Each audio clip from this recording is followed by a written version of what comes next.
नमस्कार शेतकरी मित्रांनो, आपण आलेलो आहे आज किसान ॲग्रो एक्सपो मध्ये, जो की पुणे इकडे होतोय. आपल्याला आपले जुने कस्टमर भेटले होते, जे की आळंदीहून आपल्याला आलेले. नमस्कार सर. नमस्कार. आपलं नाव वगैरे सांगा. मी सुरेश आनंदराव लोखंडे. आळंदी देवाची पासून एक 9 किलोमीटरवर माझं गाव आहे मरकळ. तर मागील वर्षी आपण एक्झिबिशन मधनच हे मॉडेल्स आपण खरेदी केलं होतं. हो, बॅटरी ऑपरेटेड. तर एकदम छान परफॉर्मन्स आहे, एकदम मस्त वाटलं. यापूर्वी पाठीवर पंप घेऊन मोठ्या प्रमाणात फवारणी करायची म्हटल्यावर कालावधी जास्त लागायचा, त्रास, मेहनत खूप होती. आणि आता एकटा माणूस जरी असेल तरी ते सहज ऑपरेट करू शकतो, सहकार्याची गरज नाही. हा एक बेनिफिट आहे. आणि दुसरी गोष्ट म्हणजे आता सरांचाही मला भरपूर 2-3 वेळा कॉल झाला आमचा, पण त्यावेळेस त्यांनी सांगितलं एखादा व्हिडिओ पाठवा.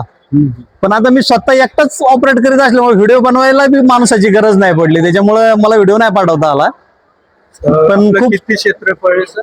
माझं एक 5 एकर क्षेत्र आहे आणि ऊस असतो, त्यामुळे फवारण्या माझ्या कंटिन्यू असतात. हो, मी वसंतदादा शुगर इन्स्टिट्यूटचं जे वसंत ऊर्जा किंवा एनपीके मल्टीमायक्रोन ते स्प्रे मधून घेतो, त्यामुळे मला स्प्रेची जास्त आवश्यकता पडते.